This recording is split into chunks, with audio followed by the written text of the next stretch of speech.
Itong proyektong ito ay simula lang nung wala pang 2 buwan. Nung nakausap ko si Madam Erlinda Ugarinvilla na instead of hospital sana ang plano rito, ay kinausap ko siya na gawin na lang natin Fisherman's Village. Sabi ko dahil isa rin yan sa programa natin na dapat natin gawin sa bayang ito. At doon ko nalaman na ang great-grandfather pala ni Madam Erlinda ay isang mangingisda rin. Palakpakan po natin si Madam Erlinda. At ganoon din po ang aba ninyong lingkod. Malapit po sa puso ko ang mga mangingisda. Dahil hindi po ako nagiging ama ng bayan noong 1994 kung wala po sila. Sila po ang nag-toss sa akin para tumakbo bilang ama ng bayan noong 1994. So hindi ko po sila nakalimutan.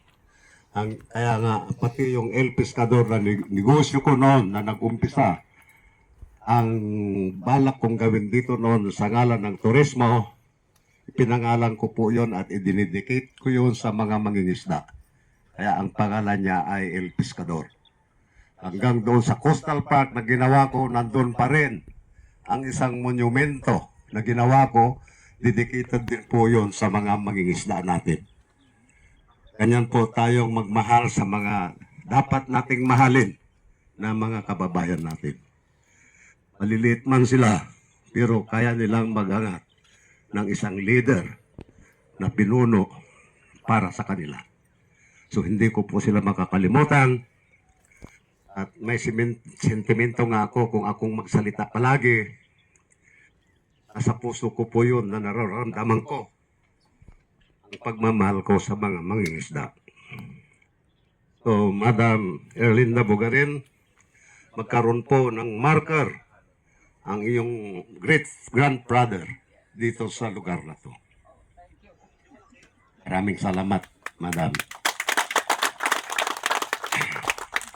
At sa Webes, meron ding groundbreaking ceremony ng hospital. Kaya parang nagkatugma-tugma. Kaya nag-usap kami ni Madam Erlinda na mag-groundbreaking din kami dahil paalis na po siya papuntang Amerika. Pero makaka-attend pa rin po siya ng groundbreaking ng hospital doon sa Barangay Liwaliwasa Highway. Na ang mga lahi na ng mga nag-donate ng mga magandang proyekto natin. Alam niyo po, ngayon ko lang nalaman na pamilya Celeste rin para si Madam Erlinda. Kaya nga pala, sabi ko, mabait ka, lahing Celeste, sabi ko. At pamilyang Carino, ang nag-donate po sa hospital natin, Carino rin, sina James Carino. So, parang magkalahi-lahi lang ang mga may magagandang puso para sa ikaunlad ng ating bayan. Sa aking mga kapatid na nandito si Vice Mayor Noli, nandito ang aking anak na si Richard Celeste. Sabi ko, magpapayat ka para papalitan mo kami. Para hindi ka na malate. Inalit pala siya dahil may parada sa bayan. So lahat ng ito ay proyekto natin. Ilang taon lang tayong mamumuno uli na bumalik ako sa ngalan ng politika dahil alam ko ito pa ang mga kulang na dapat natin gawin sa ating bayan. Ang mga fishermen na karamihan sila ang tinatakbo natin sila sa lugar na hindi sila maabot ng masamang panahon, sa bagyo, sa mga maalon. Ito ang pinakamandang lugar din nila dahil wala nang bagyo dito. Wala nang tubig na magwawas out sa kanilang mga bahay. At nandito rin ang ating isang kaibigan, si Mr. Campbell. Palakpakan po natin siya, kapit na lupa pala natin siya rito. Maluwag din ang lupa niya rito. Kaya isa rin ito magandang awitan para makapagbigay din ng maski 1 hektarya para idagdag natin sa 2 hektarya. Anong masasabi mo? Okay lang ba 1 hektarya? Oh. Lahing Celeste din yan. Ang nanay niya ay lahi ng Celeste. So, Manong Biling, huwag kang mag-alala sa mga alam ko may problema ka rito sa daan ninyo. Ipapangako ko po ito na maayusin natin ang daan. Masisimento pa natin yan.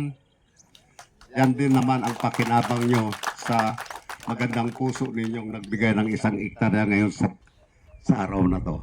Palakpakan ulit natin. 3 hektarya na ang housing project natin. Engineer Olan, isama sa programa.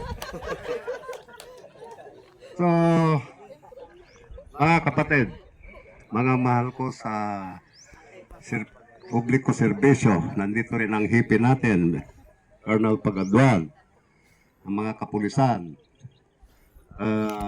Maganda nga na sa nakikita ko kung ganito palagi ang magandang serbisyo natin at samahan natin para maiangat natin ang bayang ito. Hindi lang po magiging first class ito, kundi magiging isang magandang lugar. Dahil alam niyo po, ang dami na pong mga scammers na pumupunta rito para magbenta ng lupa.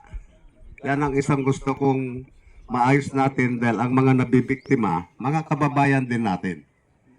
Binibili lang nila ng mura, ibibenta sa mga kababayan natin ng mahal. Kung sakaling 100 piso lang ang per square meter ang panglilin lang nila sa mga kababayan natin na may malalaking lupa, bibenta na naman nila ng 3,000. O sino ang kawawa? Yung mga kababayan natin. So, yan ang isang nakita kong naging problema na dapat din natin bigyang pansin para hindi na mabiktima itong mga ibang kababayan natin. So, inuulit ko po ang aking pasasalamat kay Manang Erlenda at kay Manong Biling.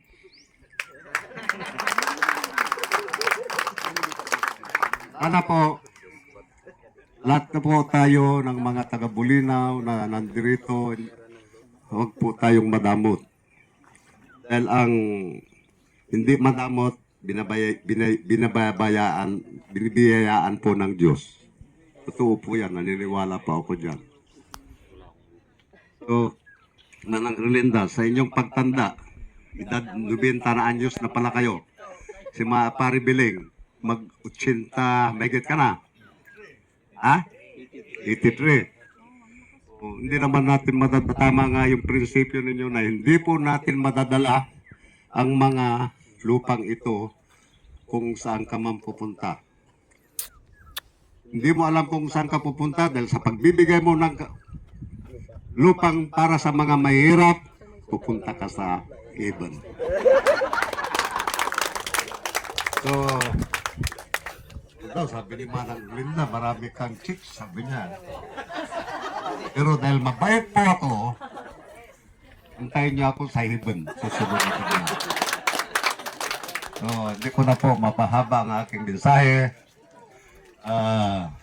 Akala ko hindi na ako makapagsalita ng diretso sa inyo dahil medyo may pagkaulyanin rin ako. Pero dahil sa ngayong inspirado ako sa asyong ito, dahil mayroong mga gininto ang puso ang mga kaharap ko ngayon dito, ay parang inspirado po ako magsalita sa umagang ito. So marami pong salamat sa inyong lahat. At gusto ko rin ipaalam sa inyo na mayroon ng pundo na inilaan dito ang DSUD, 50 million. So that is the initial funding po ng housing project na to. So isusunod na natin na marunong naman tayong manghingi. Hingi-hingi tayo dyan para makumplito bago sa pagbabalik ni Manang Erlinda at meron nang nakatayo rito. Dahil binigyan lang ako ng 5 taon para ma-develop ko ang lugar nito. That is a challenge to me, Manang. Gagawin ko yan. Pagbalik mo, meron ng within this month, nandito na po ang mga bulldozer natin para ayusin. Yan lang masasabi ko at magandang umaga sa inyong lahat. Maraming salamat po.